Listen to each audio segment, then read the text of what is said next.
ভাতের সাথে বিষ মিশিয়ে নিজের মাকে খেতে দিয়েছি। না, তিনি আমার সৎ মা না, তিনি আমার জন্মদাত্রী মা। তবে তাকে মারতে যাওয়ার একমাত্র কারণ হলো পরক্রিয়া।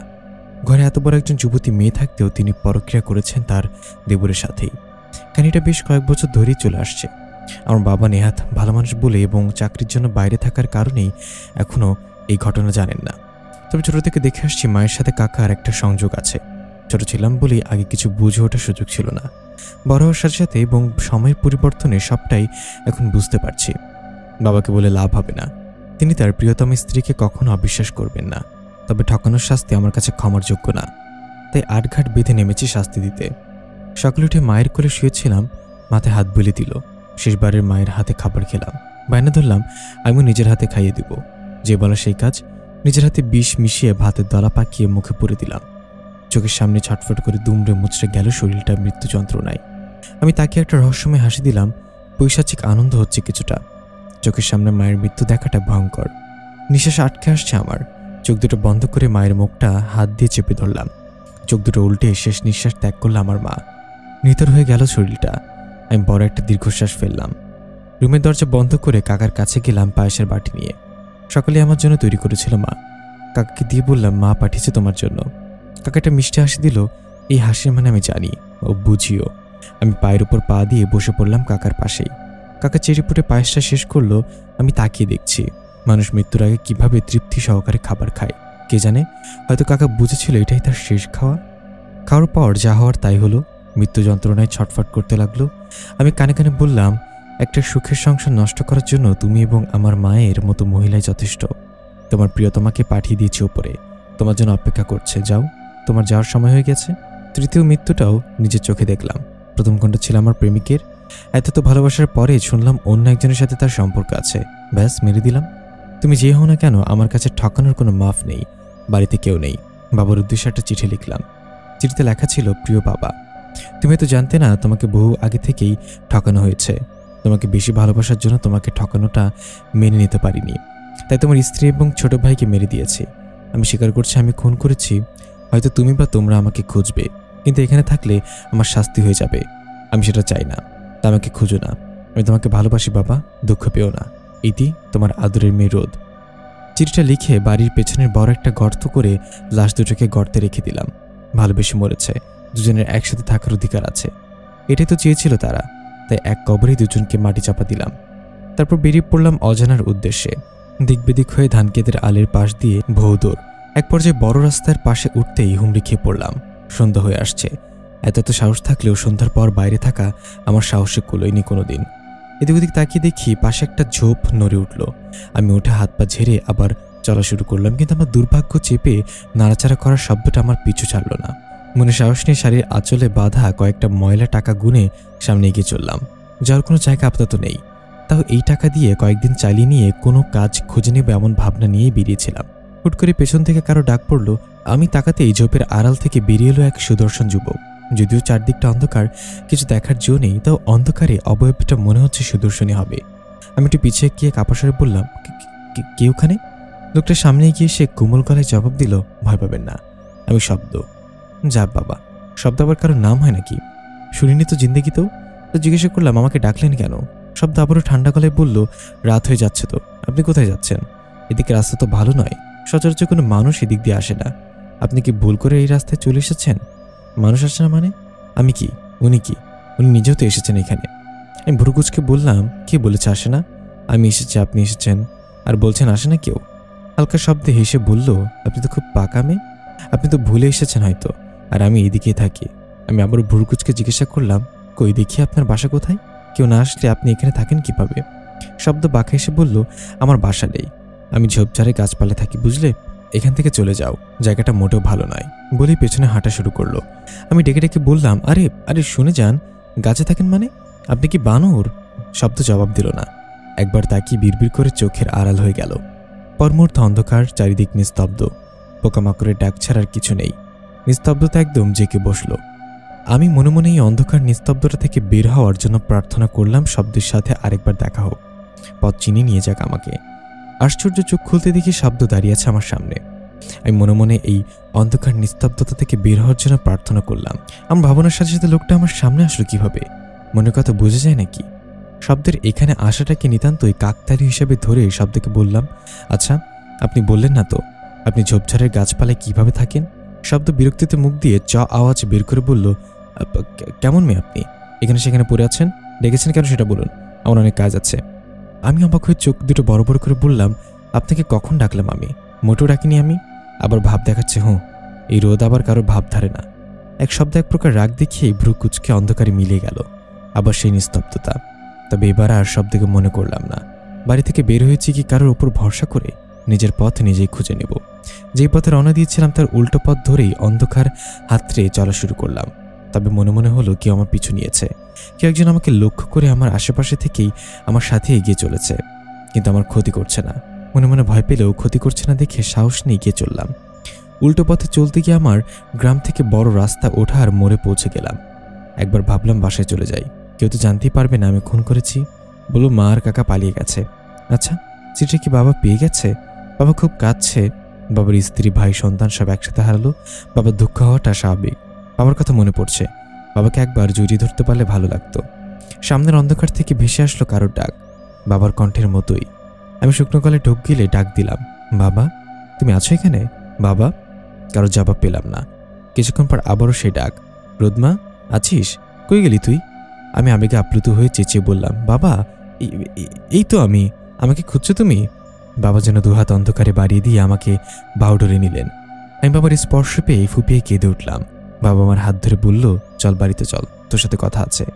আমি শক্ত হয়ে ঠাই দাঁড়িয়ে রইলাম। বললাম, কি কথা বাবা? এখানে বলো, আমি বাড়িতে যাব না। বাবা হয়তো আমার দিকে রাগী দৃষ্টিতে তাকালেন। অন্ধকারে ঠিক বুঝতে পারলাম না। বললেন, পুলিশ এসেছে রোদ, পুরো গ্রামের মানুষ জেনে গেছে তুই তোর মা এবং কাকাকে খুন করেছিস। বাড়িতে চল, পুলিশের কাছে ধরা দিবি, শাস্তি কম হবে, চল।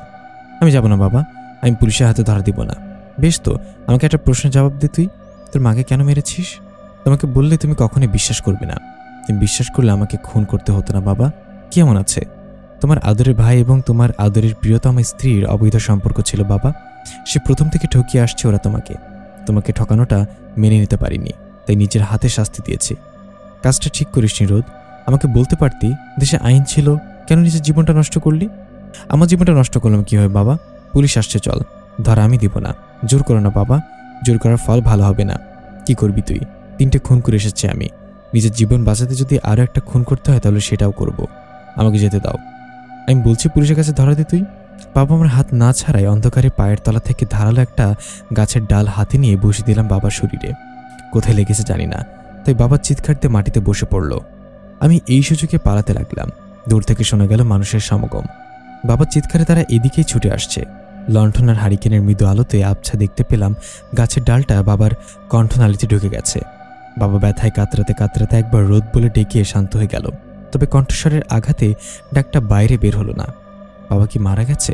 আমি কি একবার গিয়ে দেখব? না, চারিদিকে পুলিশ তন্ন করে খুঁজছে আমাকে। বাবার চিন্তা মাথা থেকে ঝেড়ে ফেলে পালানোর জন্য দিক বেদিক হয়ে উল্টো পথে ছুটতে লাগলাম। অন্ধকারের শক্ত কিছুর সাথে ধাক্কা খেয়ে দ্বিতীয়বারের মতো হুমড়ি খেয়ে পড়লাম। উঠে বসে ভয় ঢোক গিলে দাঁড়িয়ে গেলাম। অন্ধকারে কিছু দেখতে পাচ্ছি না।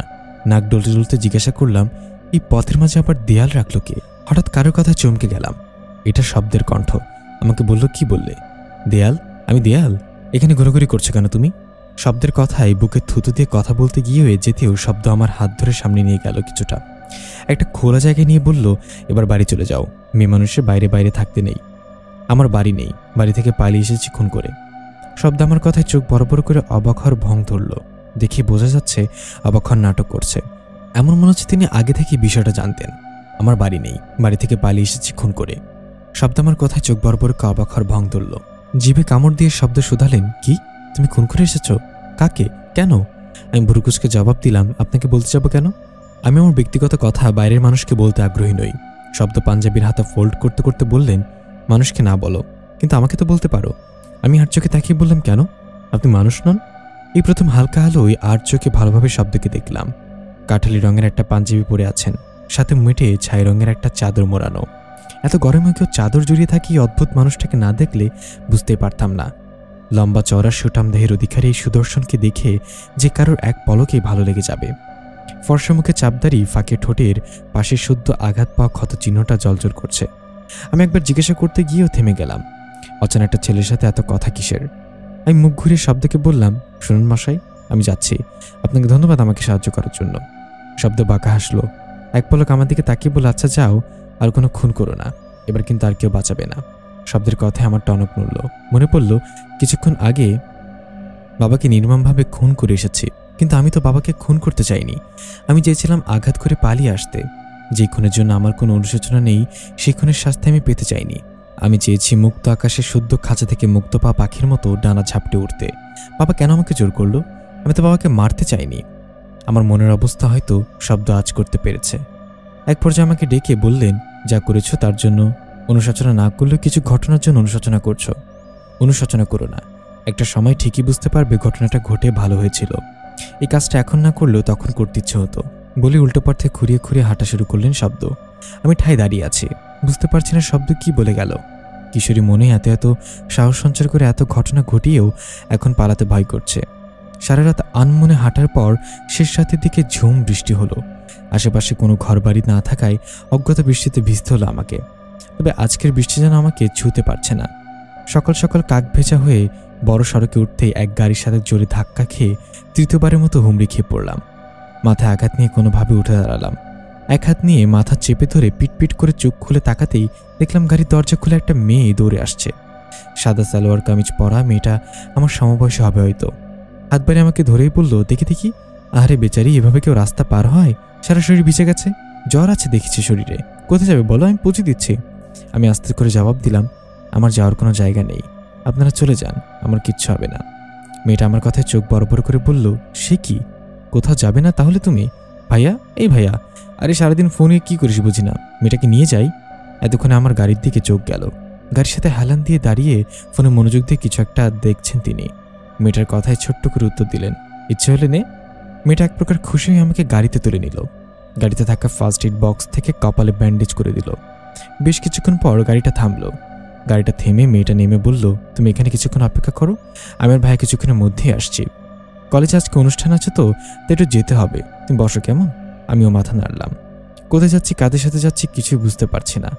এর আগে কখনো শহরে আসা হয়নি। বাবার কাছে অনেকবার বায়না করার পরে বাবা বলেছিল নিয়ে আসবে, সেই সুযোগ তো আর পেলাম না। বাবার কথা মনে পড়তেই মন খারাপ হয়ে গেল। মায়ের কথাও মনে পড়ছে বেশ।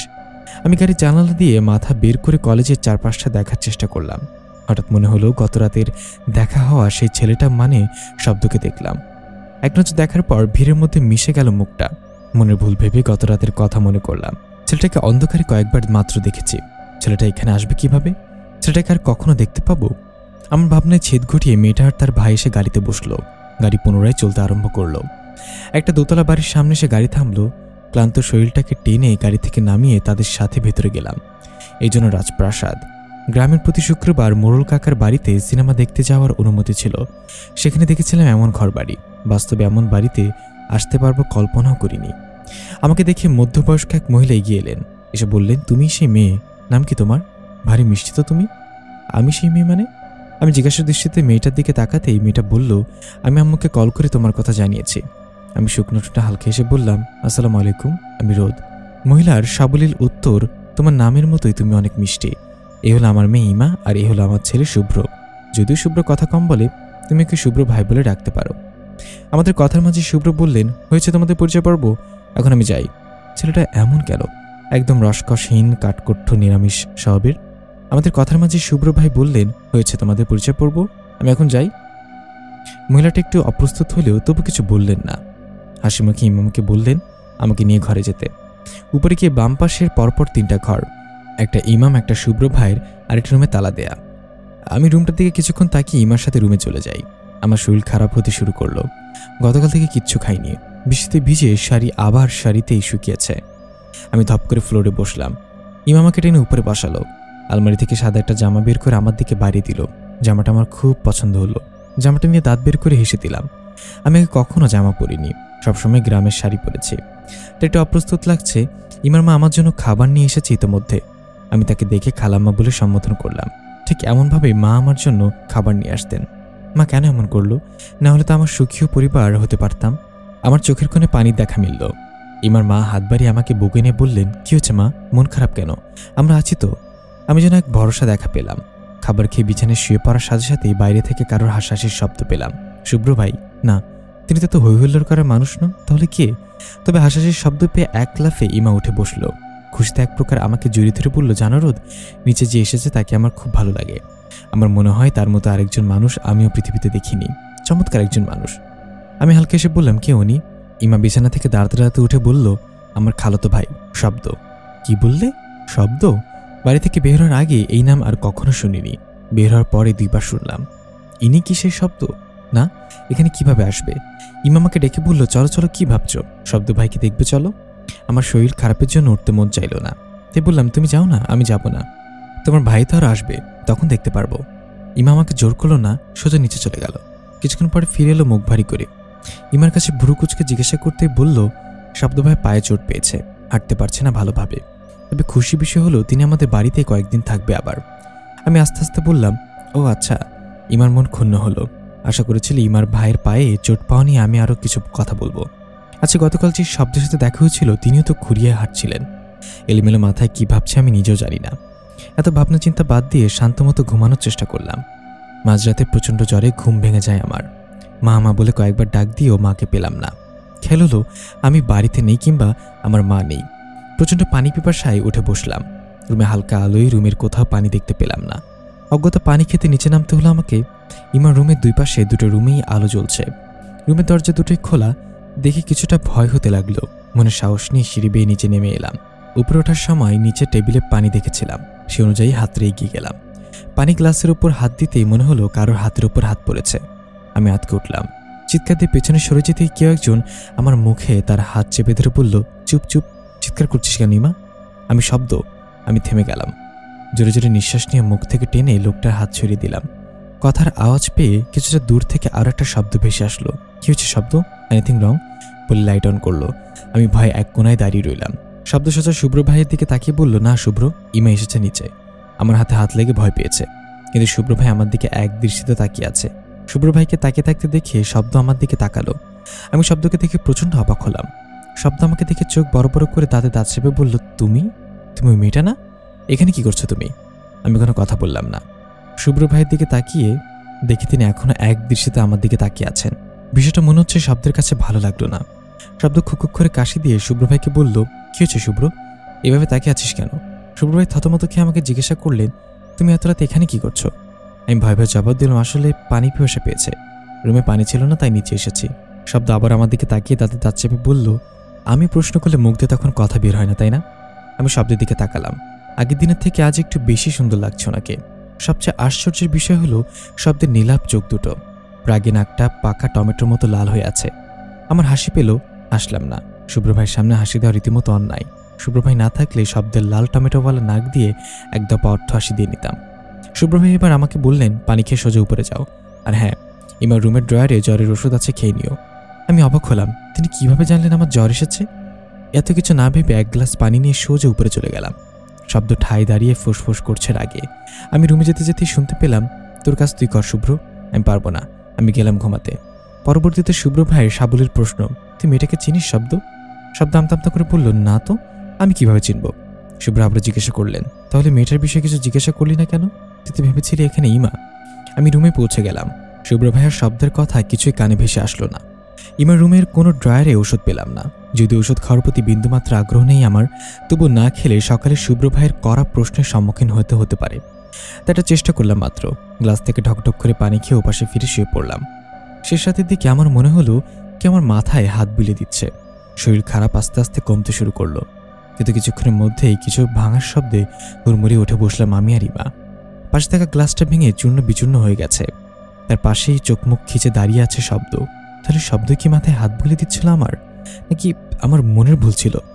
ইমা জিজ্ঞাসা দৃষ্টিতে তাকাতেই শব্দ বলল, আসলে শুভ্র বলল তোর রুমে ওষুধ আছে কিনা সেটা খুঁজতে এলাম, পেলাম না, হাতে লাগতে গ্লাসটা ভেঙে গেছে। ইমা তাড়াহুড়া করে উঠে বলল, কি হয়েছে বলো, তোমার জ্বর এসেছে? ঔষধ দিচ্ছে, দাঁড়াও। শব্দ বাধ্য হয়ে আমার দিকে তাকিয়ে দাঁড়িয়ে আছে। আমার আবারও প্রচণ্ড হাসি পেল। হাসির ইচ্ছেটাকে আপাতত বাক্সবন্দি করে থোতা মুখ ভোতা করে বসে আছি। শব্দ চলে যেতে উৎফুল্ল হয়ে ইমা বলল, জানো রোদ, শব্দ ভাই আমাকে দেখতে এসেছিল। আমি জানি ভাই আমাকে পছন্দ করে, তাই চুপি চুপি আমাকে ঘুমের মধ্যে দেখতে এসেছে। ইমার কথায় কিঞ্চিত মন খারাপ হলো আমার, তবে এই মন খারাপের কোনো কারণ খুঁজে পেলাম না। সকালের দিকে জ্বরটা কিছুটা কমে এলো। পা টিপে টিপে নিচে নেমে পুরো বাড়িটায় আরেকবার চোখ বুলে নিলাম। শুভ্র ভাইয়ের রুমের দরজা বন্ধ, হয়তো এখনো ঘুমাচ্ছে। শব্দের রুমের দিকে উঁকি দিতেই দেখলাম পাঞ্জাবি পরেছে। এই লোকটা পাঞ্জাবি ছাড়া কিছু পরে না নাকি? আমি ঘুরে ঘুরে রান্নাঘরে গিয়ে চা বানানোর চেষ্টা করলাম, কিন্তু গ্যাসের চুলা চালু করতে পারছি না। কি এক মুসিবতে পড়লাম কে জানে। সবকিছু দেখি গ্রামের থেকে উল্টো। পেছন থেকে কেউ একজন হাত বাড়িয়ে গ্যাসের চুলা চালু করে এক পাশে রাখা বাদামের বাড়ি থেকে দুটো বাদাম মুখিতে বলল, আমারও মুখিতে কি দেখা হচ্ছিল। পেছনে ঘুরে অবাক হয়ে তাকালাম, সোজা শব্দের থুতনির সাথে মাথা লেগে গেল। ব্যথা জায়গায় আরেক ফের ব্যথা পেলাম, পেয়ে কাকি উঠলাম। শব্দ বাদাম মুখে নিয়ে ফু দিতে লাগলো। আমি মুখ বাঁকিয়ে চা বানাতে বানাতে বললাম, এখান থেকে যান। এখানে দাঁড়িয়ে কি করছেন আপনি? কেউ দেখলে কি ভাববে? শব্দ মাথা চুলকে চেয়ারে বসতে বসতে বলল, কেউ আসলে আসুক, আসলে আমাকে দেখতে পাবেই না, উল্টো সবাই তোমাকে পাগল ভাববে। মাঝে মাঝে এই ছেলের কথা কিছু মাথায় ঢোকে না আমার। চা বানিয়ে শব্দের দিকে বাড়িয়ে দিয়ে বললাম, নেন চা খান। শুভ্র ভাই কোথায়? তাকে এক কাপ চা দিয়ে আসি। এক প্রকার থতমতো খেয়ে গলায় বলল, এত তাড়াহুড়ো কিসের? এখনো ঘুম থেকে ওঠেনি। শুভ্র চা খায় না। কি বলে? শুভ্র ভাই চা খায় না? এবার কেমন মানুষ? আমার তো চায়ের কাপে চা খেতে ভালো লাগে না, আমার ভালো লাগে মগ ভর্তি করে চা খেতে। আমি শব্দ থেকে কিছুটা দূরত্বে বসলাম। আপনি কি জানেন শব্দ ভাই ইমা আপনাকে পছন্দ করে? শব্দ ভাই বললেন, আমি প্রায় সবার মনের কথা বুঝতে পারি, তুমি সেটা জানো। কেউ একজন ভালোবাসলে তো তাকে ভালোবাসা যায় না, দুজনের সম্মতি থাকতে হয়। কি বলছে? ইমার কোন দিক দিয়ে কম আছে? বলতে গেলেও প্রায় সব গুণ আছে মেয়েটার। দুধে আলতা গায়ের রং, তাও শব্দ ভাইয়ের সম্মতি হচ্ছে না। আমাদের কথার মাঝেই শুভ্র ভাই নামলেন। সাদা শার্ট পরিধান করে চোখের চশমাটা ঠিক করতে করতে শব্দ ভাইকে বললেন, কিরে এত সকালে ঘুম থেকে উঠলি কিভাবে? এই মেয়ে আমাকে এক কাপ চা দাও তো। শুভ্র ভাইয়ের কথায় আমি বিষম খেলাম। আর চোখে শব্দ ভাইয়ের দিকে তাকিয়ে দেখি চোখ মুখ খিচে চোখ বন্ধ করে বসে আছে। আমি মুখ বাঁকিয়ে চা আনতে চলে গেলাম। শব্দ ভাই শুভ্র ভাইকে জিজ্ঞাসা করলো, কি রে কোথাও যাচ্ছিস নাকি? একদম নায়ক সেজে এসেছিস। শুভ্র ভাই আমতামতা করে বলল, যাচ্ছি না, এখন থেকে বাড়িতে এমন থাকবো। তোর কোনো সমস্যা? আমি এক কাপ চা এনে শুভ্র ভাইয়ের হাতে দিয়ে এক কোনায় দাঁড়িয়ে কাচুমাচু করতে লাগলাম। শুভ্র ভাই চায়ে চুমুক দিয়ে বলল, ইয়াক, কি চা বানিয়েছ এটা? কোনো চা হলো? শব্দ, এটা কিভাবে খেয়েছিস তুই? শব্দ ভাই শুভ্র ভাইয়ের দিকে তাকিয়ে নিজের হাতে থাকা চায়ের কাপ থেকে ঠান্ডা হয়ে যাওয়া চায়ে চুমুক দিয়ে বলল, কি বলছিস ভাই, সব তো ঠিকঠাকই আছে। আমার তো ভালোই লাগলো। আমি ভয়ের আগে উপরে চলে যেতে আরম্ভ করলাম। সিঁড়িতে দেখি শুভ্র ভাই খুব আরামে চা খাচ্ছে। দেখে একটু বোঝা যাচ্ছে না চা খারাপ হয়েছে। আমাকে শব্দ ভাইয়ের সামনে থেকে সরানোর জন্য এই নাটকটা তিনি করলেন। ঠিক আছে, আমিও আর শুভ্র ভাইয়ের সামনে যাব না। রুমে ঢুকে দেখি ইমা জেগে আছে। খালাম্মা এক প্রকার হাঁপাতে হাঁপাতে রুমে এসে ইমাকে বলল, ইমা জলদি তৈরি হয়ে নে, তোকে দেখতে আসবে আজ। খালাম্মার কথায় আমি আর ইমা দুজনে অবাক হলাম। ইমা এখন এতটা বড় হয়নি যে বিয়ে দিবে। আমার সমবয়সী দুজনেই। তার চেয়ে বড় কথা, বিয়েতে ইমা রাজি নয়। আমি সোজা খালাম্মাকে বললাম, খালাম্মা মাফ করবেন, একটা কথা বলতাম। ইমা বিয়েতে রাজি নয়। ইমা শব্দ ভাইকে ভালোবাসে, আর যাই হোক ইমার ভালোবাসাটিকে গুরুত্ব দেওয়া উচিত। তাই খালাম্মাকে না বলে পারলাম না। খালাম্মার কথায় চমকে ইমার দিকে তাকালো। প্রচণ্ড ক্রোধে খালাম্মা বললেন, কি শুনছি আমি এসব ইমা? তুই শব্দকে ভালোবাসিস? আমি মোটেও বলছি না শব্দ খারাপ ছেলে। আমার কাছে আমার ছেলের চেয়ে শব্দ অনেকটা ভালো, তবে শব্দ তো তোকে সবসময় বোন হিসেবে দেখেছে। তোর মনে হয় শব্দ কখনো মানবে? এক পর্যায়ে ইমা কেঁদেই খালাম্মাকে অনুরোধ করলো। মেয়ের বায়নার কাছে খালাম্মার ক্রোধ টিকল না। ইমার মাথায় হাত বুলে মিষ্টি হেসে বাইরে চলে গেলেন খালাম্মা। ইমা আমাকে জড়িয়ে ধরে ধন্যবাদ দিয়ে বলল, ধন্যবাদ রোদ, আমি কখনোই মাকে কথাটা বলতে পারতাম না। তোমার মতো স্পষ্টভাষী মেয়ে আমি খুব কম দেখেছি। আমি মুচকে আসলাম। ইমাকে দেখে ভালোই লেগেছে, তবে মনের মধ্যে কোনো অজানা এক মন খারাপ বাসা বাঁধতে শুরু করলো। এত কঠিন একজন মেয়ে হওয়া সত্ত্বেও হাত পা কেঁপে বুকে ব্যথা হতে আরম্ভ হলো। বাড়িতে সবাই জানে ইমাকে আজ দেখতে আসবে। ইমার আমি মনে মনে প্রার্থনা করতে লাগলাম যেন শব্দ ভাইয়ের বাড়ি থেকে লোকজন আসে। আমি নিচে খালাম্মার সাথে খাবারের আয়োজন করছি। এক ফাঁকে খালাম্মাকে জিজ্ঞাসা করলাম, শব্দ ভাইয়ের বাড়ি থেকে লোকজন আসবে কিনা? খালাম্মা হাসি মুখে বলল, হ্যাঁ, ওই বাড়ির সবাই একদম রাজি, এখনই চলে আসবে, দেখিস, ওরা খুবই ভালো। আমি এক পলক শব্দ ভাইয়ের দিকে তাকালাম। নীল রঙের পাঞ্জাবিতে আসলেই ভালো লাগছে, কেমন হাসি খুশি ছেলেটা। একটু পরপরই শুভ্র ভাইকে চালাচ্ছেন। হুট করেই আমার চোখে শব্দ ভাইয়ের চোখ পড়তেই চোখ নাড়িয়ে ইশারায় জিজ্ঞাসা করলেন, কি হয়েছে, তাকিয়ে আছো কেন? আমি কৃত্রিম হাসি দিয়ে কাজে মনোযোগ দিলাম। ইমার শব্দ ভাইয়ের সাথে মিল রেখে নীল শাড়ি পরে নিচে নামলো। ইমাকে আজ একদম বিশ্ব সুন্দরী মতো লাগছে। ইমার শব্দ ভাইকে দেখে লজ্জায় লাল হয়ে গেল। ইতিমধ্যেই বাড়িতে মেহমান ভর্তি হয়ে গেল। শব্দ ভাইয়ের বাড়ির লোকজন এসেছেন, কিন্তু শব্দ ভাই জরুরি কাজে বাইরে চলে গেলেন। শব্দ ভাইয়ের বাড়ির লোককে দেখে শুভ্র ভাই একদম লাফিয়ে উঠলেন। হাত থেকে ল্যাপটপ রেখে চশমাটা একদিকে ছুঁড়ে মেরে মেহমানের মধ্য থেকে কয়েকটা মেয়ের সাথে নাচা শুরু করলো। আমি ভাবলাম আচমকায় ছেলেটার মাথা খারাপ হয়ে গেছে। খালাম্মার কানে কানে বললাম, খালাম্মা, শুভ্র ভাইয়ের মাথা কি খারাপ হয়ে গেছে? উনি আমার লাফাচ্ছেন কেন? খালাম্মা মুচকেছে বলল, আরে না, মাথা খারাপ হবে কেন? আসলে ছোটবেলা থেকে শুভ্র শব্দের বাড়িতে এবং শব্দ আমাদের বাড়িতে বড় হয়েছে। তাই শুভ্র ওদের পরিবারের সাথে হাসি খুশি থাকতে পারে, আর আমাদের শব্দ আমাদের বাড়িতে হাসি খুশি থাকে। শব্দ আবার ওদের নিজের বাড়িতে শুভ্রের মতো থাকে। শুভ্র যেমন আমাদের বাড়িতে চুপচাপ থাকে তেমন। খালাম্মার কথা আমার মাথার উপর দিয়ে চলে গেল। মাথা চুলকে শুভ্র ভাইয়ের কার্যকলাপ দেখতে লাগলাম। নাচানাচি শেষ করে মধ্যবয়স্ক একজনকে জড়িয়ে ধরে বলল, বড় আম্মু, কবে দেখেছি তোমাকে বলো তো, কেন আসো না? ছেলেকে তো ভুলেই গেছো এখন। মহিলাটি শুভ্র ভাইয়ের মাথায় হাত রেখে বলল, এখন তো একা ঘুমাতে পারিস, বড় আম্মুকে দরকার হয় না, তাই একদম চলে আসলি। নিজে তো যাস না, তুই কি ওই বাড়ির ছেলে না? শুভ্র ভাই সবাইকে নিয়ে বসালো। একটু আগে ফিটফাট থাকা ছেলেটা হুট করে কেমন অগোছালো হয়ে গেল। চুলগুলো এলোমেলো হয়ে কপাল বরাবর চোখের সামনে এসে ঝুলে পড়ছে। নাকের উপর বিন্দু বিন্দু ঘাম। লাফালাফি করার কারণে ফর্সা মুখটা লাল হয়ে আছে। শার্টের একটা হাতা ফোল্ড করা, আরেকটা হাতা একদম চড়া। দেখতে কেমন অদ্ভুত লাগছে। সে কখন থেকে বকবক করেই যাচ্ছে। মনে হচ্ছে এক নতুন শুভ্র ভাইকে দেখছি। শুভ্র ভাই দৌড়ে রুমে গিয়ে দরজা লাগিয়ে দিল। কিছুক্ষণ পরেই বেরিয়ে এলো সাদা একটা টি শার্ট আর একটা শর্ট প্যান্ট পরে। চকলেট বয় টাইপের ছেলেটাকে দেখে জিভে কামড় দিলাম আমি। আগে সিনেমায় তো এমন নায়ক দেখতাম, স্বপ্ন দেখেছি কত শত। আমি আর চোখে দেখে নজর ফিরিয়ে নিলাম। ইমাকে সবার মধ্যে বসিয়ে সবাই খুঁটিয়ে খুঁটিয়ে দেখছে। ইমা বারবার লজ্জা মিশ্রিত চিৎকার করে বলল, আহা, ছাড়ো না, তোরা এমন করছিস কেন? যেন আমাকে আগে কখনো দেখিসনি। তোদের ভাইয়ের বউ হব বলে এত খুদ বের করছিস বলে লজ্জায় আবারও মুখ ঢাকা দিল। বিয়ের দিনরাত সব ঠিক করে আজকে রিং পরিয়ে গেল ইমাকে। সবাইকে আজকে থাকতে বলেও কেউ থাকলো না, কারণ এই বাড়িতে আপাতত শব্দ ভাই আছে, আর সবাই শব্দ ভাইকে জমের মতো ভয় পায়। আমি একবারের জন্য তাদের সামনে যাইনি। পুরোটা সময় রান্নাঘরেই ছিলাম। রাত প্রায় 11টা। সবাই যে যার রুমে চলে গেছে। আমি রান্নাঘর গুছিয়ে সদর দরজা বন্ধ করতেই দরজায় কারো উপস্থিতি টের পেলাম। তাকে দেখলাম বিধ্বস্ত অবস্থায় শব্দ ভাই দাঁড়িয়ে আছে। দাঁড়াতে কষ্ট হচ্ছে তার। আমি হাত বাড়িয়ে তাকে ধরে ভেতরে এনে বসালাম। সবাইকে ডাকার জন্য যেতেই শব্দ ভাই বারণ করলেন। আমি কথা বাড়ালাম না, চুপচাপ শব্দ ভাইয়ের সামনে দাঁড়িয়ে আছি। এই অবস্থায় আসলে কি করা যায় বলা উচিত সেটা বুঝতে পারছি না। নীরবতা ভেঙে শব্দ ভাই নিজেই বলল, মেহমান চলে গেছে?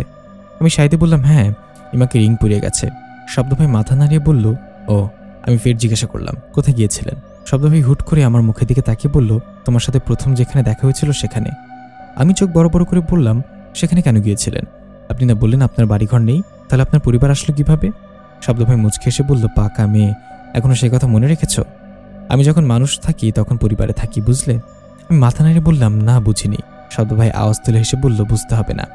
কখনো যদি কঠিন কোনো সত্য জানতে পারো তাহলে কি নিজেকে সামলাতে পারবে?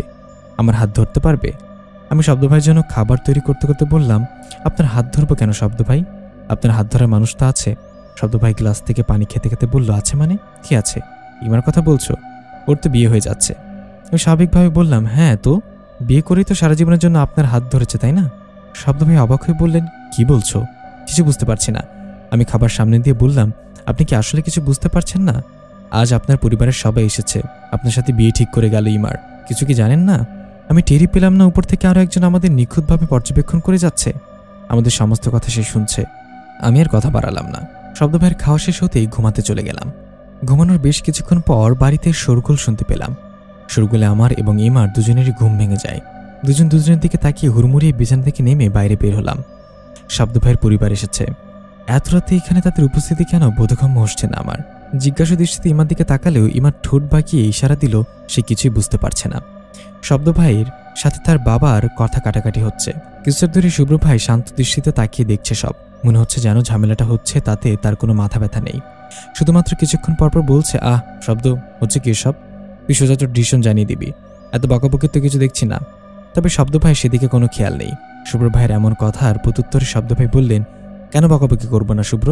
আমি আমার ডিসিশন এখনো কেন জানাবো? তারা ডিসিশন নেওয়ার আগে আমাকে কেন একবার জিজ্ঞাসা করেনি, ওকে ফাইন, কিন্তু এখন যখন ডিসিশন জানাচ্ছি তখন তোর বড় বাবা আর বড় মা কেন সেটা মানছে না? তাদের সিদ্ধান্ত তারা কথা দিয়ে ফেলেছে, কিন্তু লাইফটা তো আমার। আমি তো অন্য কাউকে কথা দিতে পারি, তাই না? আমার জীবনে আমার কথা দেওয়াটা কি বেশি প্রাধান্য পাবে না শুভ্র?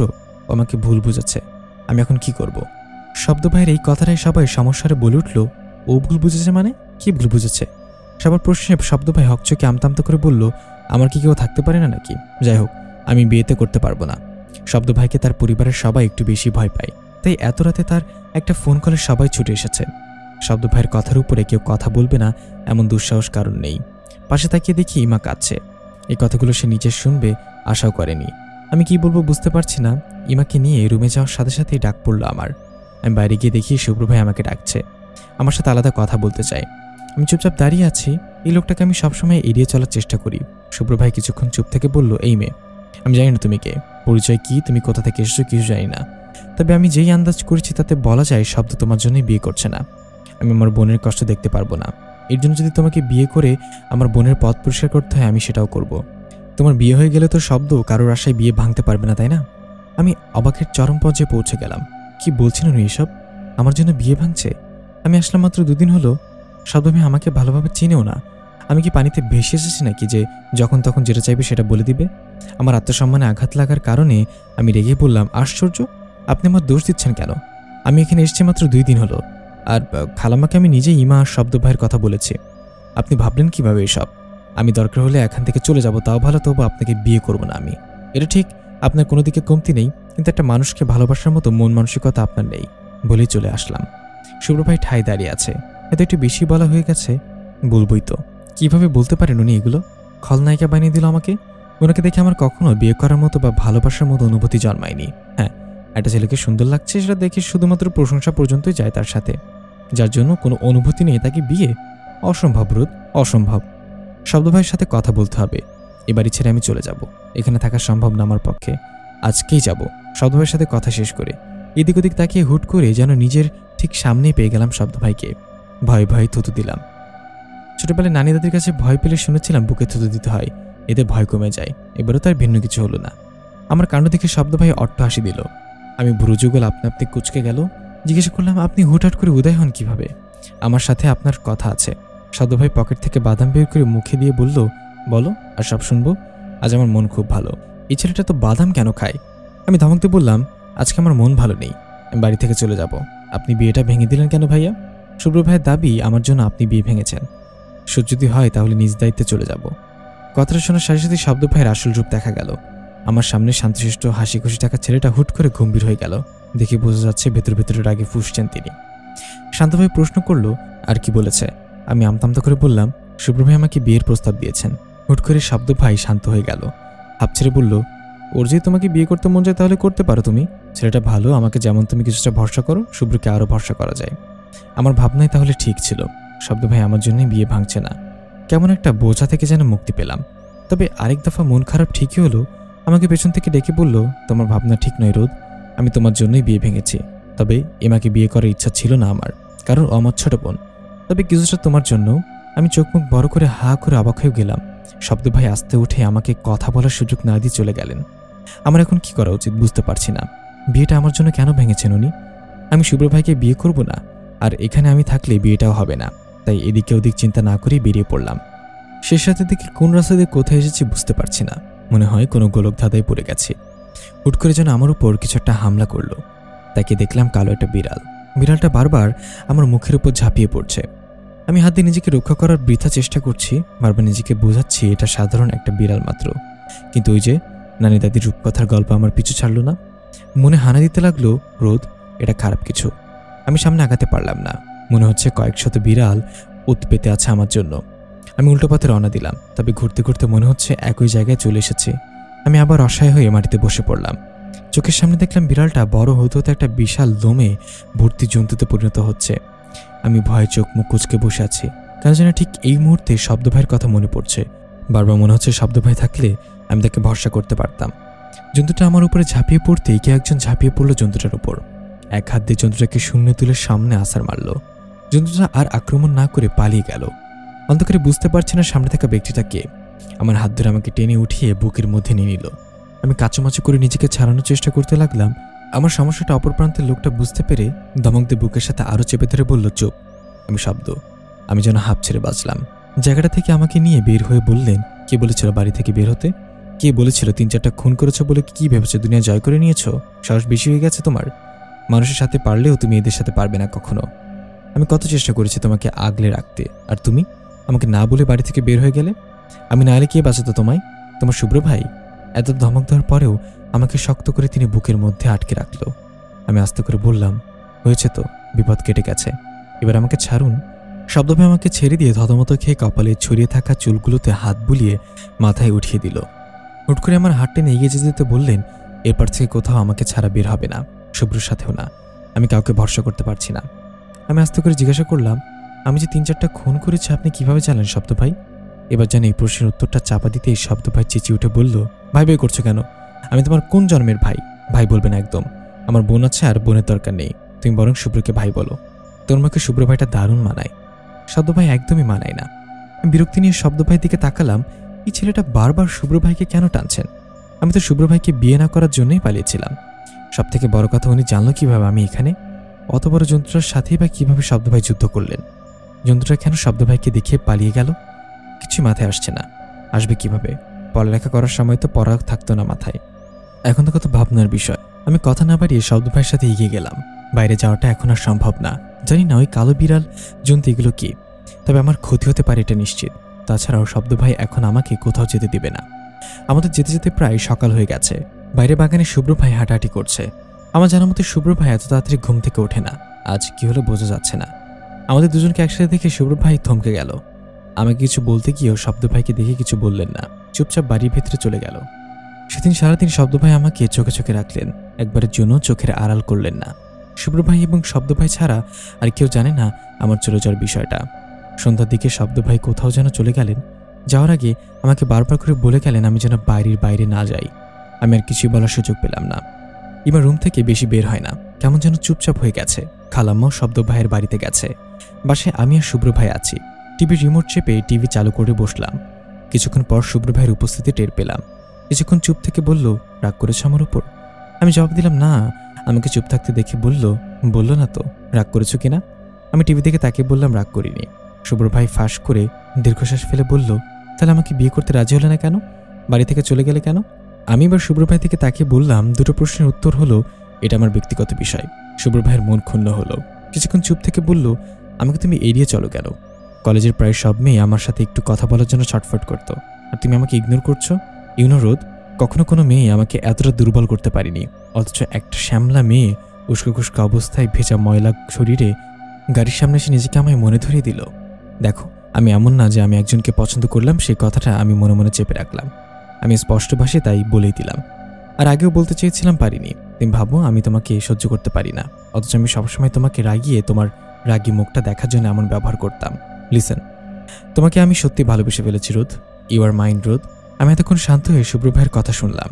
শান্ত হয়ে আবারও বললাম, দেখুন শুভ্র ভাই, একজনকে ভালো লাগার লাগতেই পারে, এটা অস্বাভাবিক কিছু না। আপনি আপনার মতামত জানিয়েছেন, আমি আমারটা জানাই। আপনার জন্য আমার বিন্দুমাত্র অনুভূতি নেই, বিশ্বাস করুন। তবে মানতেই হবে আপনি সুপুরুষ। আমি আপনার যোগ্য না। আপনাকে না বলার মতো কোনো যোগ্যতা আমার নেই, তবে আছে আমার কাছে আমার যোগ্যতা আছে। আমি আপনাকে কেন, অন্য কাউকেও বিয়ে করব না। আমাদের কথার মধ্যে শব্দ ভাই আসলেন। আমাকে আর শুভ্র ভাইকে একসাথে বসে থাকতে দেখে শুভ্র ভাই ক্রোধে ফেটে পড়লেন, তবে বাইরে থেকে বুঝতে দিলেন না। শান্তভাবে শুভ্র ভাইয়ের পাশে বসে শুভ্র ভাইয়ের পিঠ চাপড়ে বললেন, কি ইয়ং ম্যান, কি কথা হচ্ছে? শুভ্র ভাই বিরক্ত হয়ে বললেন, তেমন কিছু না। কোথায় গিয়েছিলি? শব্দ ভাই মাথা চুলকে বললেন, কাজ ছিল একটু, জানিসই তো। আমি আস্তে উঠে উপরে চলে গেলাম। রুমে ঢোকার সাথে সাথে আমাকে বের করে দেওয়া হলো। আমি জিজ্ঞাসা দৃষ্টিতে ইমার দিকে তাকালাম। ইমা বলল, অকৃতজ্ঞ কোথাকার। আমি তোকে নিজের বাসায় নিজের রুমে জায়গা দিয়েছি, আর তুই কি করলি? মাত্র একদিন আমার থেকে আমার এত বছরের ভালোবাসা ছিনে নিলি। কি ভেবেছিলি তলে তলে তুই নোংরামি করবি আর আমি কিছু বুঝতে পারবো না? কাল তোদের রং ঢং সব দেখেছি আমি। আশ্রিতা থেকে এত বড় সাহস হয় কিভাবে? মেরে যা আমার বাড়ি থেকে, এখানে তো জায়গা নেই। রাস্তার মেয়ে রাস্তায় গিয়ে থাক। আমি মাথা নিচু করে দাঁড়িয়ে রইলাম। আমি চলে যাওয়ার জন্য পা বাড়ানোর আগেই উপস্থিত হলেন শব্দ ও শুভ্র ভাই। শুভ্র ভাই ইমার গালে সজোরে একটা থাপ্পড় মারলেন। শব্দ ভাই চোখ মুখ লাল করে তাকিয়ে আছে ইমার দিকে। ইমা এবার প্রচণ্ড ক্রোধে কেঁদে বলল, তোর জন্য আমার ভাই আমাকে মারলো, যে আমাকে একটা ফুলের টোকাও দেয়নি কখনো, বলে মারতে এগিয়ে আসলো। শব্দ ভাই আমাকে ঘুরিয়ে গত রাতের মতোই বাম হাত দিয়ে বুকের মধ্যে আগলে রাখলেন। শান্তস্বরে বললেন, ইমা, আর এক পা গেলে আমার থেকে খারাপ কেউ হবে না। আমার রোদের গায়ে একটা টোকাও দেওয়ার শাস্তি কতটা খারাপ হতে পারে সে বিষয়ে তোমার বিন্দুমাত্র ধারণা নেই, বলে আমার হাত ধরে নিচে নেমে আসলেন। আমাকে জিজ্ঞাসা করলো আমার কোনো জামা কাপড় আছে কিনা, তাহলে যেন গিয়ে নিয়ে আসি। আমি মাথা নাড়িয়ে জবাব দিলাম, নেই কিছু। এবার পাঞ্জাবি হাতা ফোল্ড করে শব্দ ভাই বললেন, ওকে চলো, সুব্রতদের বাড়িতে আমার এই শেষ আশা, বলে আমাকে নিয়ে বের হওয়া শুরু করলেন। শব্দ ভাইয়ের হাত খপ করে ধরে শুভ্র ভাই বললেন, কোথায় যাচ্ছিস ওকে নিয়ে? ওর যাওয়ার কোনো জায়গা নেই শব্দ। ওইখানে যে জন্য অপমানিত হয়েছে সেই সম্মান ওকে বিয়ে করে আমি দিব। এই বাড়িতেই ও থাকবে সসম্মানে। শব্দ ভাই ঘাড় ঘুরিয়ে বললেন, কে বলেছে ওর যাওয়ার জায়গা নেই? আমি কি মরে গেছি? এই আহনাফ শারিয়ার শব্দ এখনো জীবিত আছে। রোদ কি রাজি হয়েছে তোর প্রস্তাবে? তাহলে আমি ওকে রেখে যাব, বলেই আমার দিকে তাকালো। আমি তাড়াতাড়ি মাথা নাড়িয়ে জবাব দিলাম, হইনি রাজি। সাদা একটা বাড়ির সামনে এসে গাড়ি থামালেন শব্দ ভাই। আমাকে নিয়ে বের হয়ে বাড়িতে ঢুকতে যেতে বললাম, আমি যাব না শব্দ ভাই, আমি কারো ভরসায় বাড়ি থেকে বের হইনি। আমি নিজের দায়িত্ব নিজে নিতে পারবো, নিজে কাজ করে থাকা এবং খাওয়ার ব্যবস্থা করে নেব, তাও অন্যর বাড়ি অস্থিরতা থেকে এমন নোংরা কথা শুনতে রাজি নই।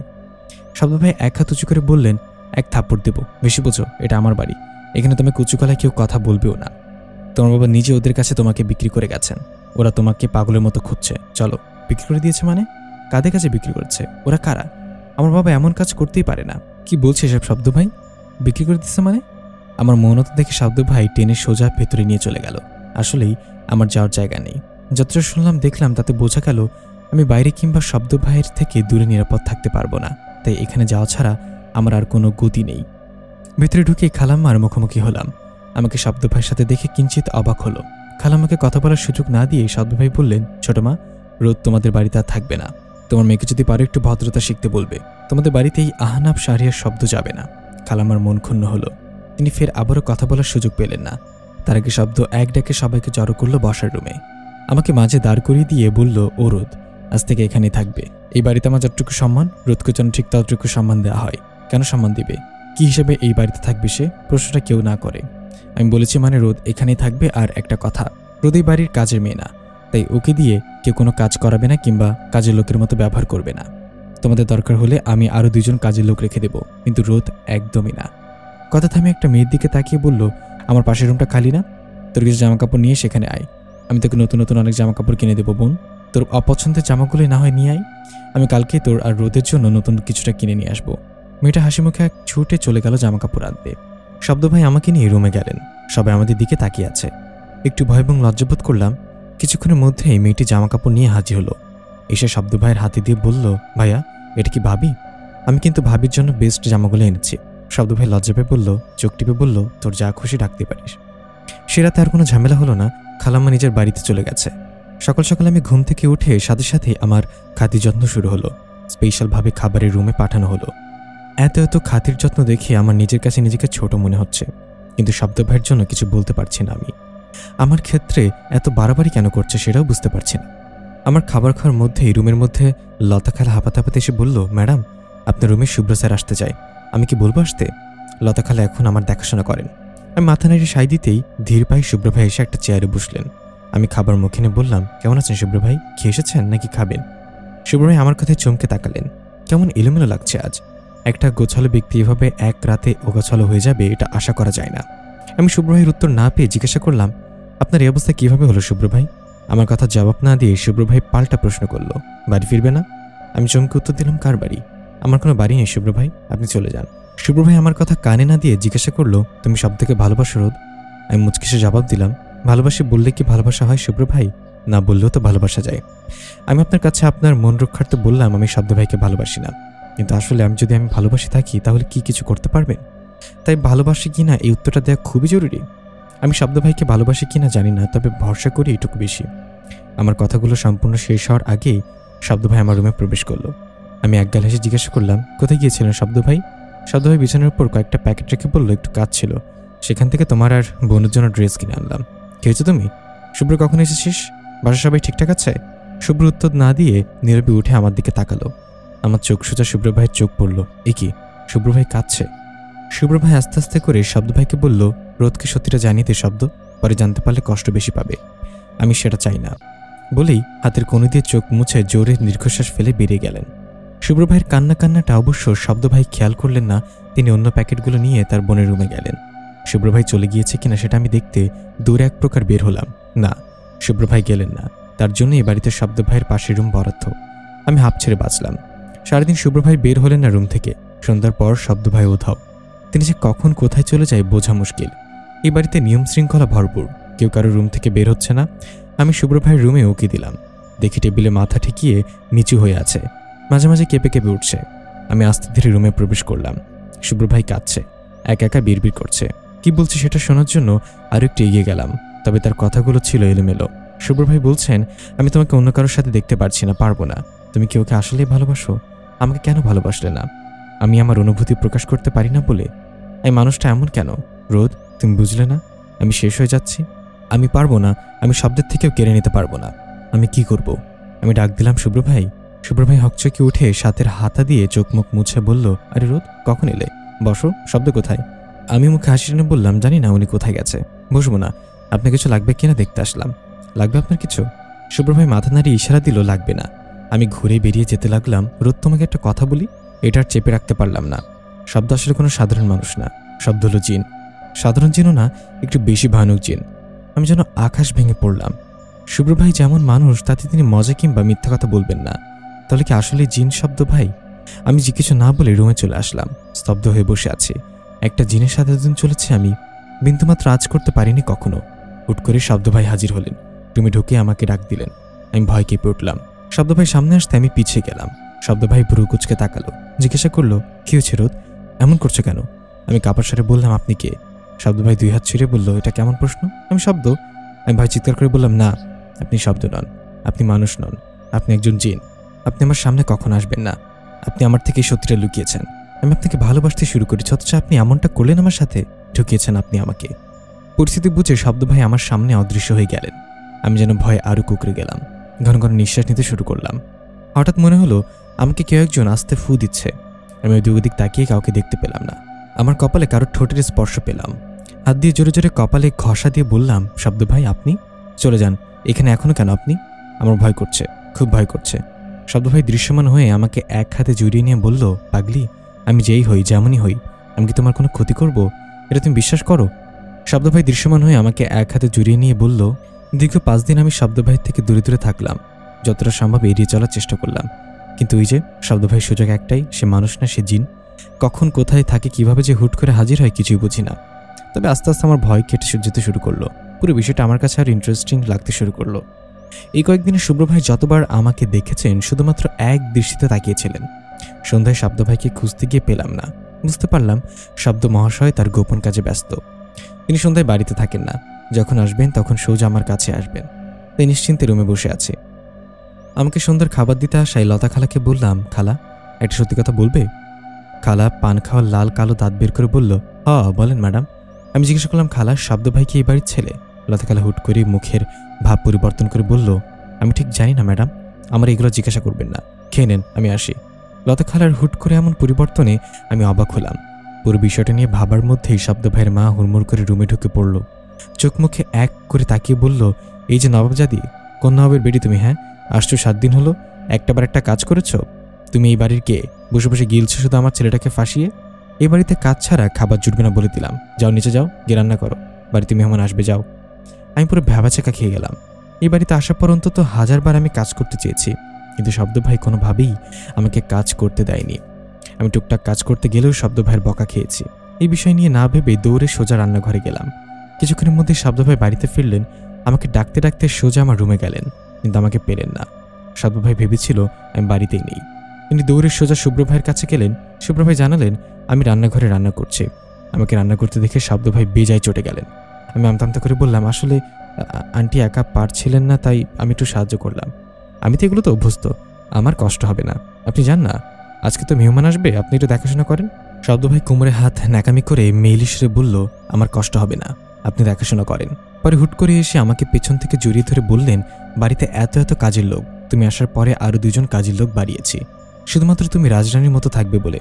আর তুমি কিনা মেহমানের জন্য রান্না করছো। আমি ঘুরে তাকিয়ে বললাম, আমাকে এভাবে রাজরানী বানাতে হবে না, আমাকে আপনার মনের রানী বানালেই হবে। বলেই জিভে কামড় দিয়ে 2 হাত দিয়ে চোখ মুখ ঢেকে ফেললাম। শব্দ ভাই আমাকে ছেড়ে দিয়ে 2 হাত মাথায় দিয়ে বলল, ও মাই গড, তুমি এই কথা বললে? তুমি এটা বললে রোদ? আমার তো বিশ্বাসই হচ্ছে না। বলেই 2 হাত উঁচু করে মুখে গান গেয়ে গিয়ে নাচতে শুরু করলো। নাচতে নাচতে এক পর্যায়ে ক্লান্ত হয়ে সোফায় বসে পড়ল। শুভ্র ভাই নিচে এসে বসে শব্দ ভাইয়ের কাঁধ চাপড়ে বললেন, কিরে, নাচানাচি করছিস কেন? শব্দ ভাই শুভ্রকে জেলাস করার জন্য বলল, মানে একটু আধটু রোম্যান্স হলো, তাই সেই খুশিতে। শুভ্র ভাই ফট করে আমার দিকে তাকালো। আমি দেখেও না দেখার ভান করে কাজ করার বৃথা চেষ্টা করছি। এই লোকটা তো ঠোঁটকারা স্বভাবের কেন? একটু রোম্যান্স করেছে, সেটা আবার সামনে গিয়ে ঢেলে দিয়েছে, পিটিয়ে বলতে হবে। শব্দ ভাইয়ের জন্মদিন আজ, সেজন্য এত আয়োজন। তবে শুভ্র ভাই কিংবা শব্দ ভাই নিজেও আমাকে বলেনি। এই শেষ মুহূর্তে শব্দ ভাইকে শুভেচ্ছা জানানোর জন্য বিশেষ কিছু করা সম্ভব না। আজকে সিদ্ধান্ত নিলাম, আজকে শব্দ ভাইকে বলবো আমি তাকে ভালোবাসি। খুশি খুশি মনে সব কাজ শেষ করে অনুষ্ঠানের মধ্যে যেতেই শব্দ ভাইয়ের মা আমার হাত টেনে ধরল। আমাকে কড়াভাবে বলল, আমার ইচ্ছা ছিল আমার বোনের মেয়ের সাথে আমার ছেলের বিয়ে হবে, বিয়েটা তোমার জন্য ভেঙে গেছে। আজ আমার পছন্দ করা পাত্রীর সাথে শব্দের আংটি বদল। আশা করছি তুমি সবার সামনে যাবে না, শব্দকে আমি যেভাবে হোক রাজি করাবো। আমি মুখে কৃত্রিম হাসিতে বললাম, ঠিক আছে, আমি রুমে যাচ্ছি, একদম বের হব না, আমি দরজা আটকে বসে থাকবো। আয়োজন শেষ হলে আমাকে বলবেন বলে উল্টো পথে হাঁটা শুরু করলাম। হাঁটার শক্তি পাচ্ছি না আমি, মনে হচ্ছে মাথা ঘুরে এখনই পড়ে যাব। এখানে থাকলে শব্দ ভাই ঠিক ঝামেলা করবে, বিয়েতে রাজি হবে না। তাই নিস্তালার লতা খালা রুমের জানালা থেকে বের হয়ে অজানার উদ্দেশ্যে রওনা দিলাম। রাত প্রায় 1টা। আমি অনুভূতি শূন্য হয়ে হাঁটছি। আজ কেন জানি ভয় লাগছে না। ওই দিকের কি খবর আমি জানি না। হয়তো আন্টি সত্যি সত্যি শব্দ ভাইকে রাজি করেছেন। শব্দ ভাই হয়তো তার মায়ের কথা মেনে নিতে বাধ্য হয়েছে। আমাকে কি উনি খুঁজেছে একবারও? জানি না কিছু আমি। মাথা ভারী হয়ে আসছে। কিছুক্ষণের মধ্যেই মনে হলো আমি জ্ঞান হারাচ্ছি। অন্ধকারে চোখ ঝাপসা হয়ে আসছে। তারপর আর কিছু মনে নেই। চোখ খুলতে দেখতে পেলাম আকাশি রঙের ছাদ। এদিক ওদিক তাকিয়ে দেখলাম বন্ধ একটা ঘর। আগে কখনো আসিনি আমি এখানে। গতকাল অন্ধকারে খালি পায়ে হাঁটার জন্য পায়ে কাটা ফুটেছে, জ্বালা করছে প্রচুর। সেদিকে অবশ্য খেয়াল না দিয়ে বোঝার চেষ্টা করলাম আসলে আমি কোথায় আছি, কিন্তু ব্যর্থ আমি। দরজায় ঠকঠক করে আওয়াজ করলাম, কারো কোনো সারা শব্দ পেলাম না। এবার গলা ফাটিয়ে চিৎকার করে বললাম, কেউ আছেন? দরজাটা খুলবেন? কে আটকে রেখেছেন আমাকে? শব্দ ভাই, আপনি এনেছেন? দরজাটা খুলে দিন। আর কখনো না বলে বের হব না। আমার পানি পিপাসা পেয়েছে, একটু পানি দিয়ে দিন। কিন্তু এবারও কোনো আওয়াজ পেলাম না। এবার আমার সত্যি সত্যি ভয় হতে লাগলো। কোথায় এসে ফেসে গেলাম আমি? না, যারা আটকে রাখুক, ভেতরে লুকিয়ে রাখা সেই ভয়ঙ্কর খনি রোধকে জাগিয়ে তুলতে হবে। তবে এরা যদি মানুষ না হয়? আচ্ছা, শব্দ ভাই তো বলেছিল ওরা আমাকে খুঁজছে। শব্দ ভাই তো জিন, তাহলে এরাও কি জিন? এরাই কি তাহলে আমাকে আটকে রেখেছে? আমি কি কখনো মুক্তি পাবো না? আমার বাবা কি তাহলে সত্যি এদের কাছে বিক্রি করে দিয়েছিল? কিন্তু কেন? বাবা আমার সাথে এটা কেন করলো?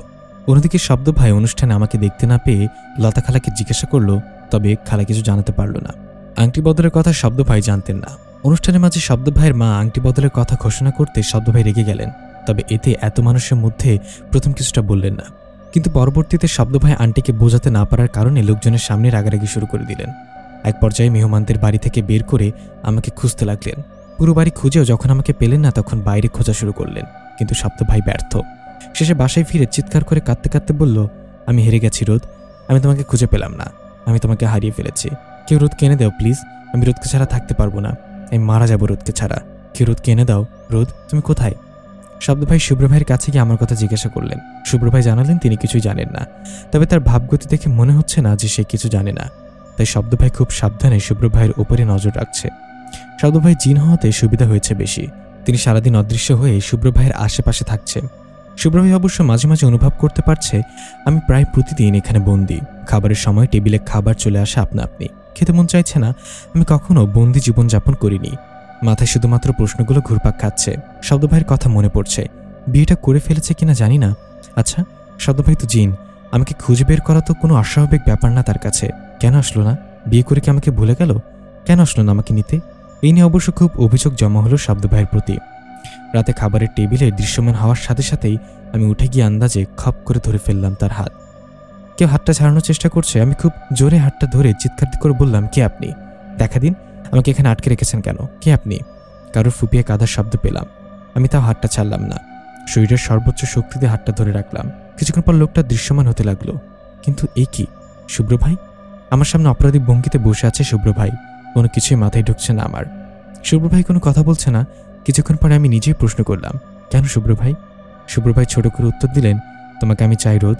আমি মুচকে এসে বললাম, আপনিও জিন? শুভ্র ভাই মাথা নাড়ালেন।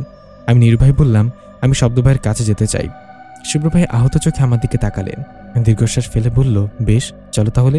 পায়ের কাটা জায়গায় ঘা হয়ে আছে, হাঁটতে পারছি না। শুভ্র ভাই বুঝতে পেরে বললেন, আমি কোলে নেই। আমি হালকা এসে বললাম, এতটা উপকার করতে হবে না শুভ্র ভাই, আপনি শব্দ ভাইয়ের কাছে আমাকে নিয়ে যাচ্ছেন, এটাই অনেক। আমি পারবো, চলুন। শুভ্র ভাই এগিয়ে চলল। কেমন এক অদ্ভুত জায়গা। কাঠের বাড়িতে সিঁড়ি দিয়ে নামতেই ক্যাচ ক্যাচ শব্দ হলো। আমাকে শুভ্র ভাই বলল, এই বাড়িটায় আমি আর শব্দ 4 বছর পর্যন্ত ছিলাম। বলতে পারো এটা আমাদেরই বাড়ি। আমি অবাক হয়ে পুরো বাড়িটা দেখলাম। প্রশ্ন করলাম, তাহলে এখন যে বাড়িতে থাকেন সেটা? শুভ্র ভাই বললেন, এনারা আমাদের বাবা মা না, আমরা আসলে জানি না আমাদের বাবা মাকে।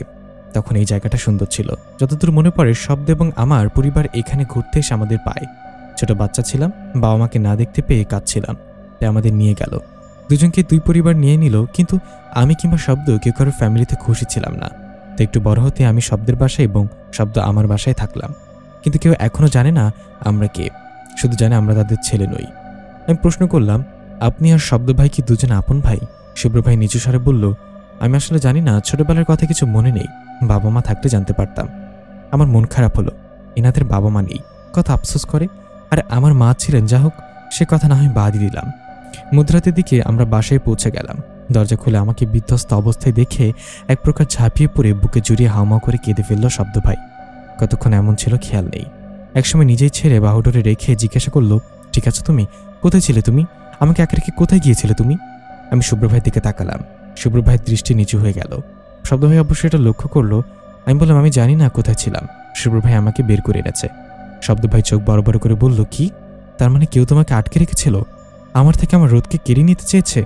আমি ওর হাত কেটে ফেলবো। আমি ভাবে বললাম, থাক না শব্দ ভাই, আপনি এটা নিয়ে আর ঘাটাঘাটি করবেন না। আমি যে ফিরতে পেরেছি এটা অনেক। চলুন ভেতরে যাই। শুভ্র ভাই, আপনি তো খুব ক্লান্ত, খাবার দেবো, খাবেন? শুভ্র ভাই মাথা নাড়িয়ে না জবাব দিয়ে নিজের রুমে চলে গেল। আমি ঘুরিয়ে হাঁটা শুরু করলাম। আমাকে খোঁড়াতে দেখে শব্দ ভাই হুট করে আমাকে কোলে নিলেন।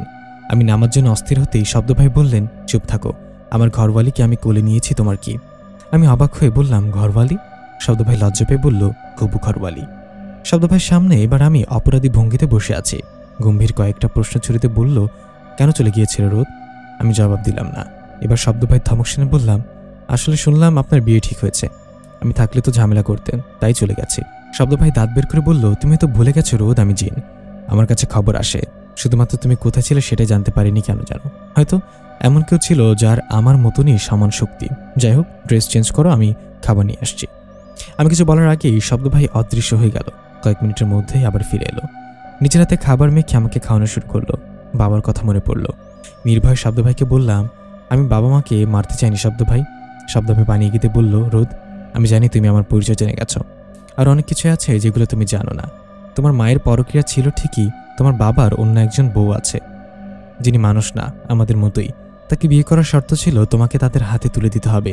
তোমার বাবা মহিলার রূপে এতটাই মগ্ন ছিল যে সে কিছু না ভেবেই তোমাকে দিতে রাজি হয়ে গেল। বিনিময়ে অবশ্যই বিপুল পরিমাণে টাকা পয়সা নিয়েছে এবং কাগজে স্বাক্ষর করে তোমাকে বিক্রি করে দিল। এবার তুমি বলো, তোমার কি এখন আফসোস হচ্ছে তোমার বাবা মাকে নিয়ে? আমাকে বিশ্বাস করো তো? আমার চোখ থেকে পানি পড়তে শুরু করলো। আমার বাবা আমাকে ঠকিয়ে গেল। আজ বিন্দুমাত্র অনুশোচনা হচ্ছে না আমার। যা করেছি ঠিকই করেছি। কিন্তু শব্দ ভাই এত কিছু জানলো কিভাবে? শব্দ ভাই আমার মনের কথা বুঝতে পেরে বলল, মহিলাকে আমি চিনি, ওদের পুরো বংশকেই আমি চিনি। আমি কখনো চাইনি তোমার জীবনটা নষ্ট হয়ে যাক, তাই তোমার কাছে আরো অনেক আগে গিয়েছিলাম। একটা শ্যামলাবতী মায়াবী মেয়ে উঠানে লাফিয়ে লাফিয়ে খেলছে, ব্যাস আহনাফ শারিয়ার শব্দ আটকে গেল সেখানেই। তারপর একবার দুবার করে রোজ দেখতে লাগলাম, তারপর একদম নিয়ে এসেছি। আমি অবাক হয়ে শুধু শুনছি। খাওয়া শেষে আমি বললাম, এবার আপনি যান, আমি চেঞ্জ করব। শব্দ ভাই আয়েশ করে শুয়ে বলল, আমার সামনে চেঞ্জ করো। আমি চোখ বড় বড় করে বললাম, শব্দ ভাই যান না, এখানে চেঞ্জ করার আর কোনো রুম নেই। শব্দ ভাই তার হাত দিয়ে নিজের চোখ ঢেকে বলল, নাও এবার চেঞ্জ করো। আমি নাক ফুলে বললাম, শব্দ ভাই, আপনাকে আমার এই দিক থেকে একদমই বিশ্বাস নেই, আপনি যাবেন? শব্দ ভাই নিরুপায় হয়ে বলল, যাচ্ছি, তবে অদৃশ্য হয়ে যদি এখানে চলে আসি তাহলে কি করবে? আমি এবার রেগে মেকে বললাম, আমি চেঞ্জ করব না, এই ময়লা কাপড় নিয়েই থাকবো। শব্দ ভাই জিভে কামড় দিয়ে বাইরে দৌড় দিলেন। আমি সত্যি সত্যি শব্দ ভাইয়ের কথা বিশ্বাস করে চেঞ্জ করলাম না। ক্লান্তিতে ঘুমিয়ে গেলাম। শব্দ ভাই গেলেন সোজা শুভ্র ভাইয়ের কাছে। শুভ্র ভাইকে বললেন, কাজটা ঠিক করলি না শুভ্র। রোদকে আমি কত আগে থেকে ভালোবাসি জানিস, আর তুই মাত্র 2 দিন রোদকে আটকে রেখে দিলি। শুভ্র ভাই কিছুই বললেন না। শুভ্র ভাইকে চুপ থাকতে দেখে শব্দ ভাই দীর্ঘশ্বাস ফেলে চলে গেলেন। খুব সকালে বাড়িতে লোকজনের কথার আওয়াজে ঘুম ভাঙল আমার। চোখ খুললেই দেখি শব্দ ভাই হাতে হলুদ শাড়ি নিয়ে দাঁড়িয়ে আছে। আমি পিটপিট করে তাকিয়ে বললাম, শব্দ ভাই এখানে দাঁড়িয়ে আছেন কেন? আমাকে ডাকলেন না কেন? শব্দ ভাই ফোঁস করে দীর্ঘশ্বাস ফেলে বলল, ঘুমন্ত চেহারা দেখতে মন চাইছিল, তাই আর ডাকিনি। এখন ওঠো, এই শাড়িটা পরে নাও, তারপর নিচে আসো। শব্দ ভাইয়ের হাতে হলুদ শাড়ি দেখে আমার কলিজা কেঁপে উঠল। তাহলে কি শব্দ ভাইয়ের বিয়ে আজ? গায়ে হলুদের জন্য আমাকে শাড়ি পরতে বলেছে? আমি ভাবে জিজ্ঞাসা করলাম, শব্দ ভাই আজ আপনার বিয়ে? শব্দ ভাই লজ্জা পেয়ে বলল, হ্যাঁ, তাড়াতাড়ি নিচে চলে আসো কেমন? আর আমাকে না বলে যদি আরেকবার বের হও তাহলে বুঝবা আহনাফ শারিয়ার শব্দ কি জিনিস।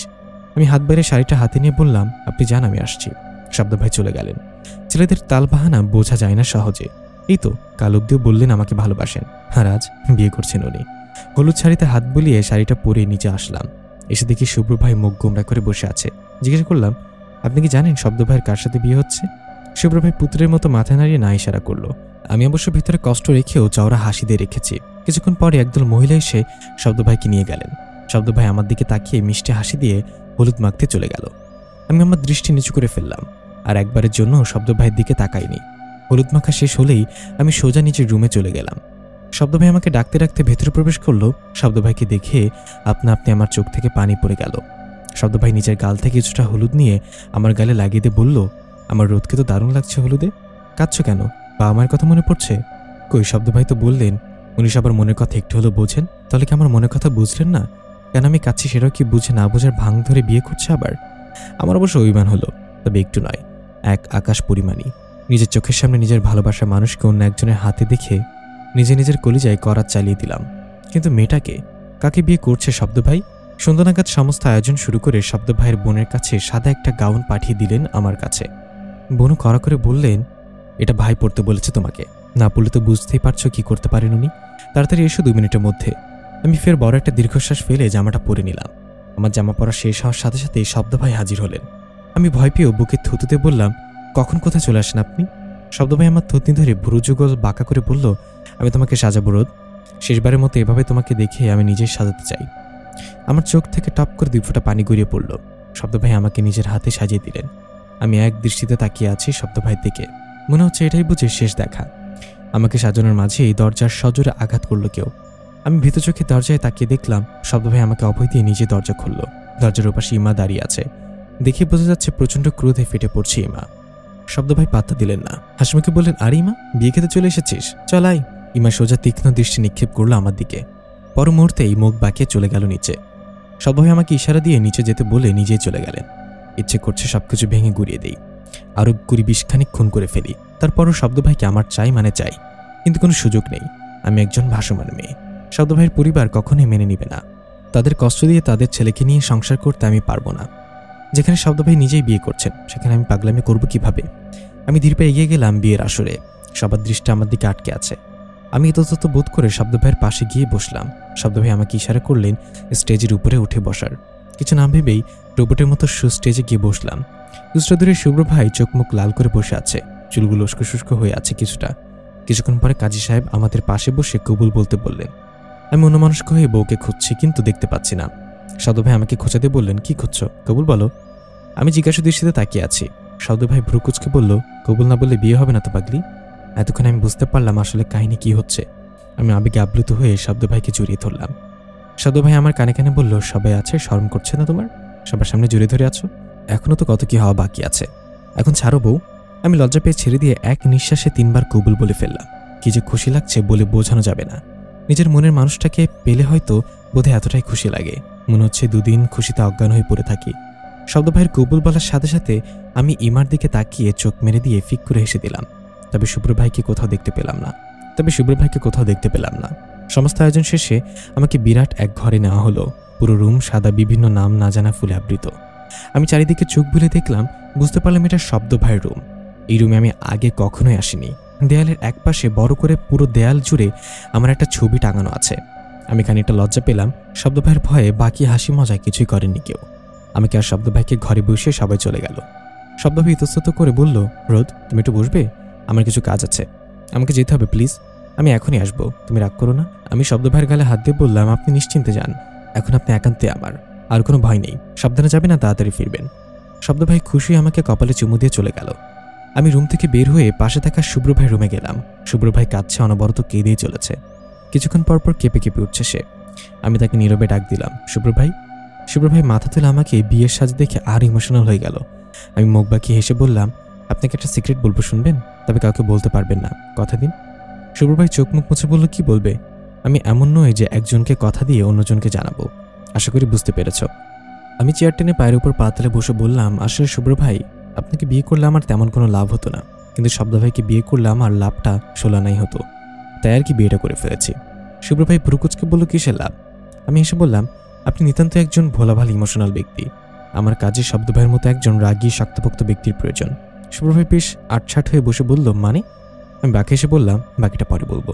আমার খেলার একটা গুটি হলো শব্দ ভাই। বলেই বসা থেকে উঠে দাঁড়িয়ে বের হতে গিয়ে পিছে তাকিয়ে বললাম, তবে এটা সত্যি, আমি শব্দ ভাইকে ভালোবাসি। শুধুমাত্র আমার কাজ হাসিলের জন্য তাকে দরকার। এমন হতে পারে আমার কাজটা শব্দ ভাই নিজেও করে দিতে পারে। প্রায় মধ্যরাতে শব্দ ভাই ফিরলেন। আমিও খাটের সাথে হেলান দিয়ে হালকা ঘুমিয়ে পড়েছিলাম। আমাকে না জাগিয়ে আমার কপালে একটা চুমু দিয়ে আমার দিকে তাকিয়ে বসে আছে সে। হালকা ঘুমে থাকার কারণে অল্পতে জেগে গেলাম আমি। ঘুমঘুম চোখে সামনে তাকাতেই দেখি শব্দ ভাই তাকিয়ে আছে আমার দিকে। মিষ্টি হাসিতে বললাম, আপনাকে আসছে শব্দ ভাই? শব্দ ভাই ভ্রু নাচিয়ে বলল, এখনো শব্দ ভাই বলবে? আমাদের বিয়ে হয়ে গেছে রোদ, এখন অন্তত শব্দ বলে ডাকো। আমি খিলখিল করে হেসে বললাম, না, আমি শব্দ ভাই বলবো। শব্দ ভাই আড়মোড়া খেয়ে বললেন, তোমার সাথে তর্ক করাই বৃথা, তাই কথা বাড়ালাম না। প্রায় অর্ধেক রাত হয়ে গেল, অথচ অর্ধেক রোমাঞ্চ হলো না।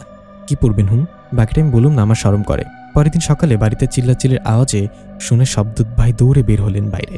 আমি তখন ড্রেস চেঞ্জ করছি, তাড়াতাড়ি বের হয়ে রুম থেকে বের হতে যাবে এমন সময় শব্দ ভাই রুমে এসে বললেন, রোদ, তুমি একদম বাইরে বের হবে না।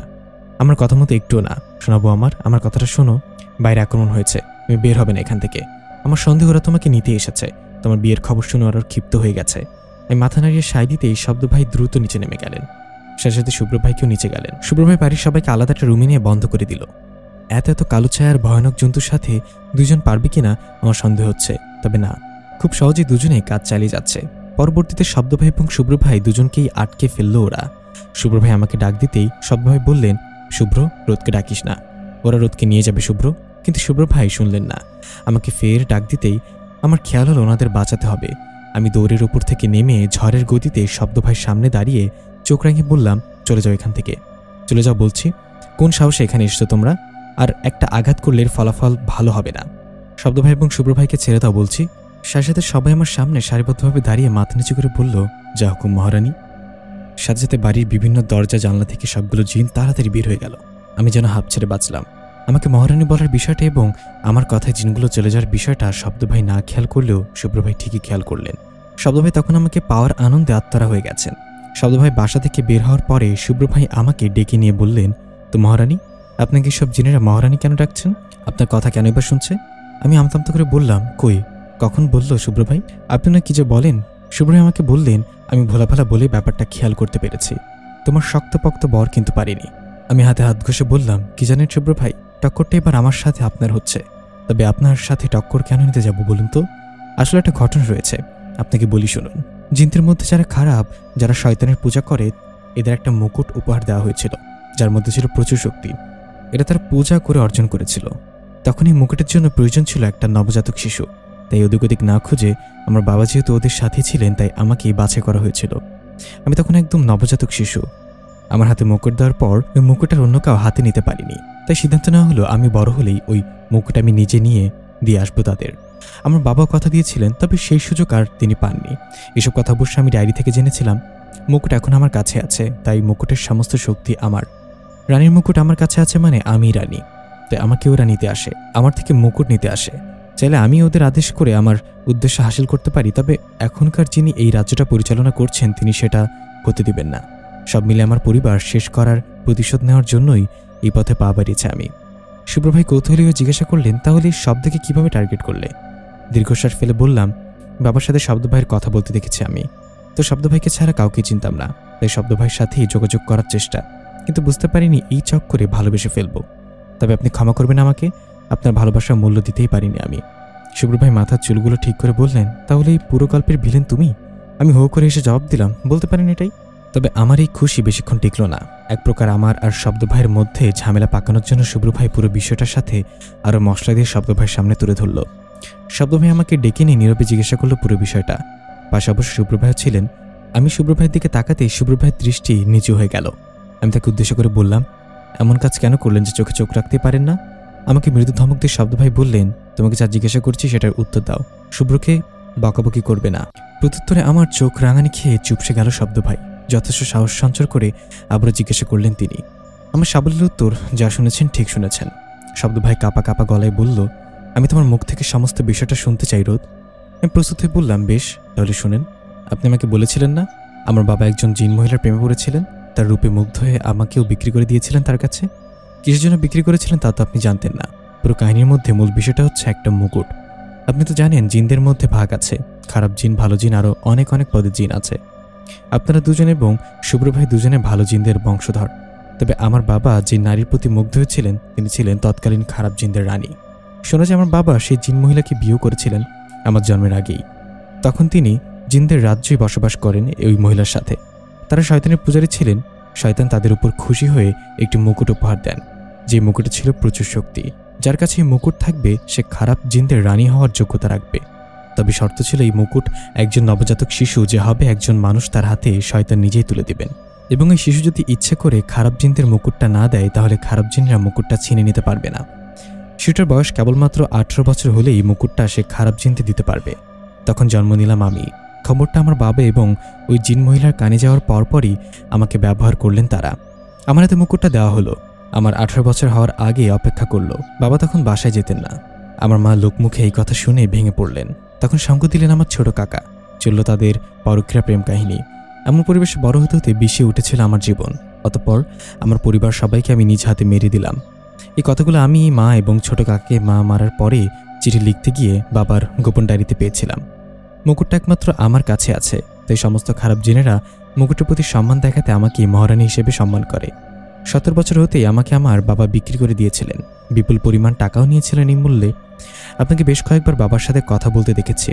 আপনি বললেন না আমি উঠানে খেলা করছিলাম, সেদিন আপনি আমাকে দেখেছিলেন। সেদিন আমি আপনাকে দেখেছি, চোখের সামনে অদৃশ্য হতে দেখেছি। তারপর একদিন 2 দিন করে বেশ কয়েকদিন দেখেছি। বুঝেছিলাম আপনি কোনো সাধারণ মানুষ নন। ওই মহিলার কাছে পৌঁছানোর জন্য আমার আপনাকে দরকার ছিল। খুব সহজেই পেয়ে গেলাম আপনাকে। চলতে লাগলো আমার নীরব অভিনয়। আপনি এটা বুঝলেন না শব্দ ভাই একজন মানসিকভাবে অসুস্থ মেয়ে, যে তার পরিবারকে সবাই খুন করতে 2 বার ভাবিনি। সে কিভাবে হুট করে এতটা অসহায়, এতটা ভীতু হয়ে গেল? আপনি তো সব জানতেন বললেন, তবু বুঝলেন না। ভালোবেসে অন্ধ হয়ে গিয়েছিলেন, তাই না? আপনাকে ভালোবেসে ফেলেছিলাম আমি, তাই এই কাজ আপনাকে ঠকিয়ে আপনাকে ব্যবহার করতে চাইনি।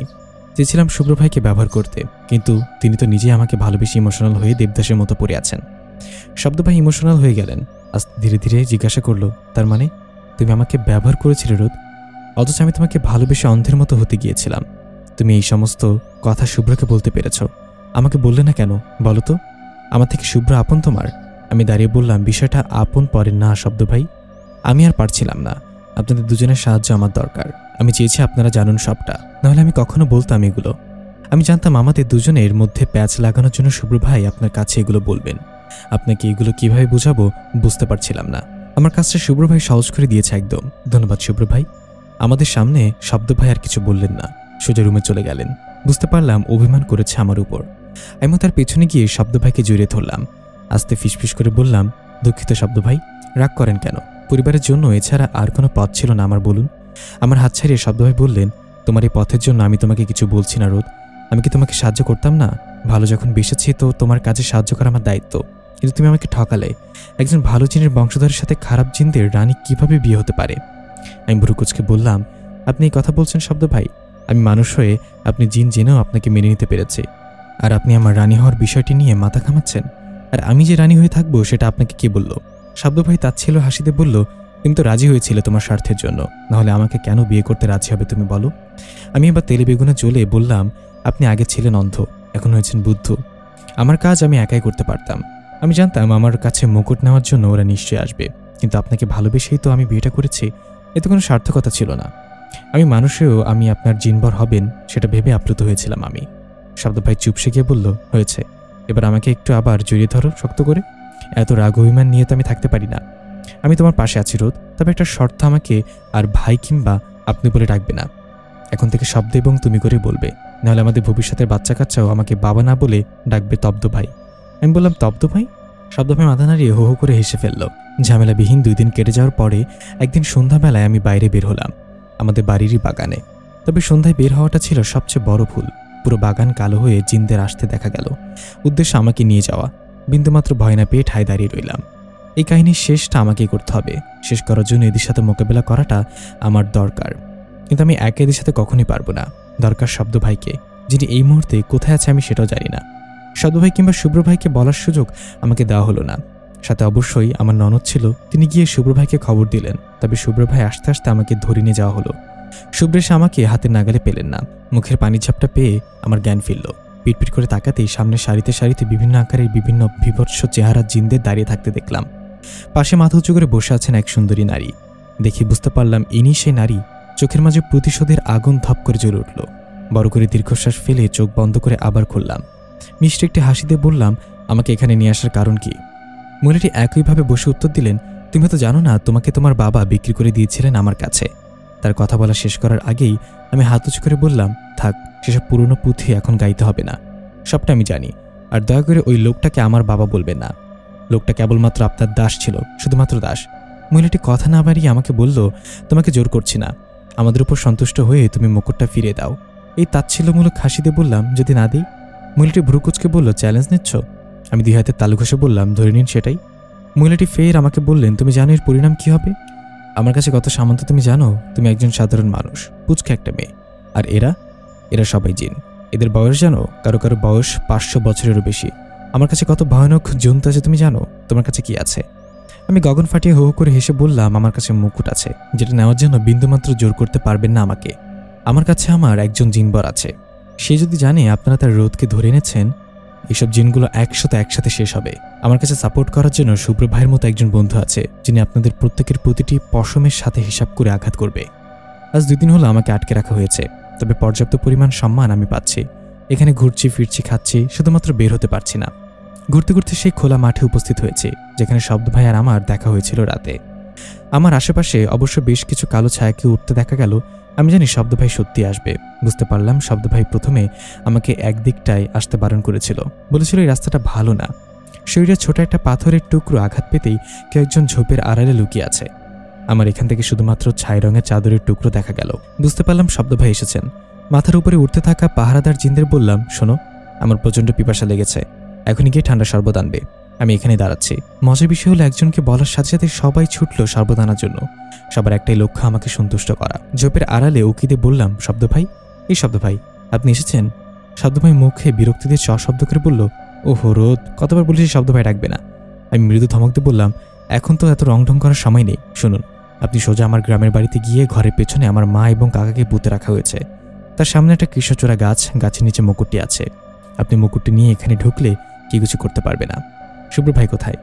শব্দ ভাই হাত জাগিয়ে গাছের আড়ালে দেখিয়ে বলল, আছে, থোতামুখ ভোতা করে ওখানে দাঁড়িয়ে আছে। বেচারা তোমাকে 2 দিন ধরে না পেয়ে পাগল হয়ে গেছিল। আমি তো প্রথমে জানতাম তুমি এখানে। আচ্ছা, আমি যাচ্ছি। উম্মা। আমার কপালে চুমু দিয়ে ঝোপের আড়ালে চলে গেল শব্দ ভাই। ইতিমধ্যে জিনেটা শরবত নিয়ে হাজির হলো। বললাম, আমার এখন খেতে মন চাইছে না, নিয়ে যাও। ঘণ্টাখানেকের মধ্যেই হইচই শুনে খুশি খুশি মনে বাইরে বের হলাম। শব্দকে কেউ স্পর্শও করছে না। এখানে আমি অসন্তুষ্ট হয়ে যাই সেই জন্যই। শব্দ ভাই সোজা হেঁটে এসে আমার সামনে দাঁড়ালো। আমার মাথায় মুকুটটি পরিয়ে দিয়ে শব্দ ভাই আমার এক পাশে দাঁড়ালো। শুভ্র ভাইকে দেখা গেল মুখ কাচুমাচু করে আমার অন্য পাশে এসে দাঁড়ালো। জিন মহিলাটি শেষবারের মতো আমাকে জিজ্ঞাসা করলো, আমি মুকুটটি তাদের হাতে দিব কিনা। আমি রাজি হলাম না। শেষে মহিলাটি আমাকে ধরার আদেশ দিলেন। আমার সামনে শব্দ ভাই দাঁড়িয়ে নিজের মাথার চুল ঠিক করে বললেন, রোদের গায়ে একটা স্পর্শ লাগবে, আমি এক স্পর্শের জন্য 100 জনকে মারব। তবুও কোনো এক পাপী বান্ধে এসে আমার হাতে স্পর্শ করলো। অমনি বেরিয়ে এলো শব্দ ভাইয়ের আসল চেহারা। কি ভয়ানক বিভৎস চেহারা! এত সুন্দর একটা ছেলের পেছনে এমন একটা চেহারা লুকিয়েছিল সেটা আমি বুঝতে পারিনি। শব্দ ভাই এবং শুভ্র ভাই দুজনেই দুদিকে লড়াই করছে। আমার পাশে এসে মহিলাটি বললেন, লড়াই দেখেছ? মনে তো হচ্ছে না তুমি জিতবে। না জেতাটাই স্বাভাবিক। তোমার একা একজন জিনবর তোমাকে বাঁচাবে? তুমি মুকুটটা আমাকে দাও, না হলে তোমার জিনবর খেল খতম করে দিব। আমি মুচকে এসে বললাম, উনি যেহেতু আমাকে বাঁচাতে এসেছেন, আপনি কি ভেবেছেন আমি তাকে বাঁচাবো না? আপনি ভুলে যাচ্ছেন আমার কাছে মুকুটটা আছে, তাই আমার কাছেও কিন্তু শক্তি আছে। তবে শয়তানের শক্তি আমি ব্যবহার করতে চাই না। দরকার পড়লে নিশ্চয় করব, সাবধান কেমন? আমার কথা তেজ দেখে পাশেই খাবারের প্লেট থেকে একটা কাঁটা চামচ উঠিয়ে সোজা আমার কণ্ঠনালী বরাবর ধরলেন। খপ করে হাতটা ধরে বললাম, এই কাজ ভুলেও করবেন না। এইসব কাজে আমার হাত কিন্তু অনেক পাকা। মহিলাটি রেগে অন্য হাত দিয়ে ম্যাজিকের মতো আলোর রশ্মি ছুঁড়ে মারতেই শব্দ ভাই দ্রুত এসে রশ্মিটার নিজের হাতে রশ্মি নিয়ে থামিয়ে বলল, রোদকে প্রোটেক্ট করার জন্য তার জিনবরই যথেষ্ট। মনে রাখবেন, খারাপ শক্তির পতন কিন্তু ভালো শক্তির হাতেই হয়। কিছুক্ষণ পরে দেখা গেল প্রতিটি জিন জন্তুর আকার ধারণ করেছে, সেরকম যেরকমটা আমি এর আগেও একবার দেখেছি।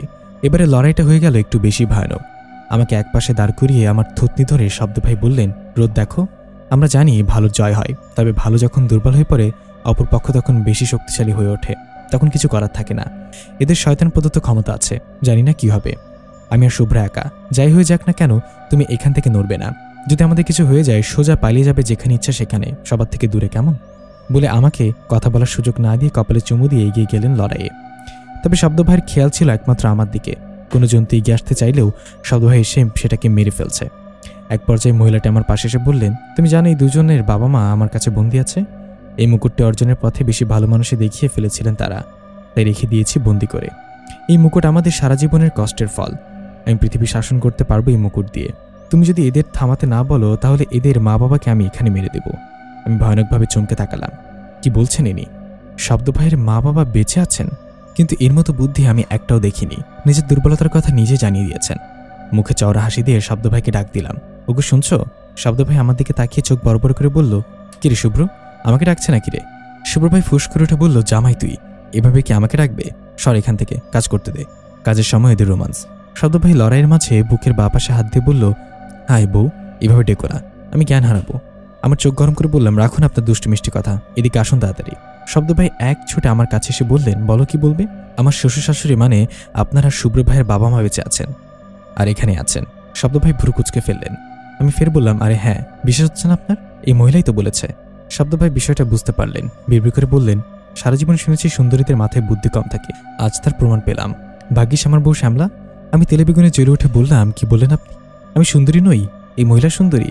শব্দ ভাই হাত দিয়ে আমার মুখটা চেপে ধরে হাতে মুকুটটা নিয়ে বললেন, মিস খারাপ মহিলা, আমার বাবা মাকে আনুন, নাহলে আমি মুকুট আমি এখানে ভেঙে ফেলবো। মহিলাটি কিঞ্চিত ভয় পেলেন, হন্তদন্ত হয়ে আদেশ করলেন শব্দ ভাইয়ের বাবা মাকে এখানে আনার।